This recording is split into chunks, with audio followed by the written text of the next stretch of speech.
In this video, I'm going to guide you through what a provisional patent application is and what you should know before filing one.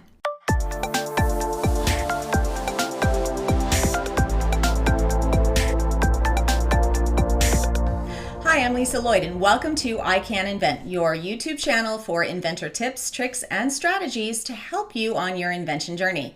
For more content just like this, make sure you hit that subscribe button and do this so that you're the first to be notified when new videos are released. And now, school's in. Okay, so my assumption is that you've clicked on this video because you have a hot idea and you're considering how you can protect it. Well, there's three types of patents that you can file in the United States. There's design, utility, and plant patents.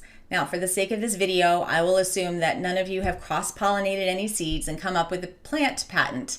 So that leaves just the design patent and the utility patent in the United States. In short, a design patent protects the aesthetics, so in other words, what it looks like, and a utility patent protects how that invention works, or basically what it does. In either case, you do not have a patent until it is reviewed and approved by the United States Patent and Trademark Office.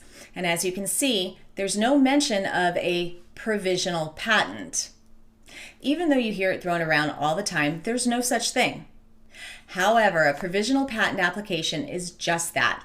It's a preliminary application for what ultimately will become a utility patent application. It doesn't work with design patents, only utility. It was created back in 1995 to allow inventors an easier and much less expensive way to file for a patent so that we could get that patent pending status and start talking about our invention with a lot less hassles.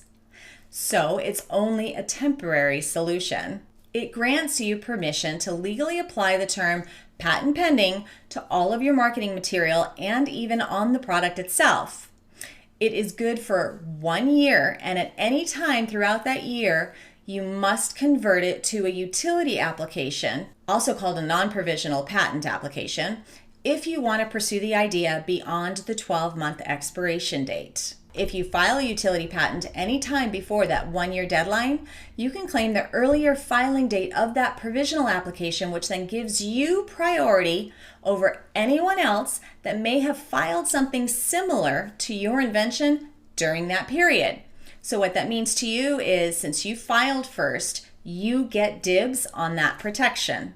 There are many strategies for when and why to use a PPA for a new product. I'd love to know why you think you want a PPA in the comments below. Now, the term application sounds like a form to fill out, like an apartment or a car application, but it's a little bit more than that. A PPA must also include a written description of the invention and drawings or photos if you've built any kind of working prototypes or models. The USPTO filing fee starts at $75 for a micro entity, which I would think you are if you're watching this video now.